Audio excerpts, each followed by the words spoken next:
भ्रष्टाचारी र चोर नेता के देश र जनताको लागि सोचिरहेका छौँ भनेर भन्छौ। पहिला आफ्नो लागि सोच, त्यसपछि आफ्नो नातेदारहरूको लागि सोच, त्यसपछि आफ्नो झोलीहरूको लागि सोच।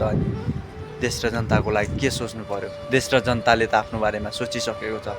विदेश नै हो मेरो घर, विदेश नै हो मेरो घर र परिवारको पेट पाल्ने भनेर सोचिसकेका छन्। 18 वर्षदेखि माथि पुगेकालाई सबलाई गएर सोध, तिम्रो यो देशमा भविष्य छ कि छैन, तिमी यो देशमा बस्न चाहन्छौ कि चाहँदैनौ भनेर भन्दा सबैको एन्सरमा आउँछ नो, चाहँदैन।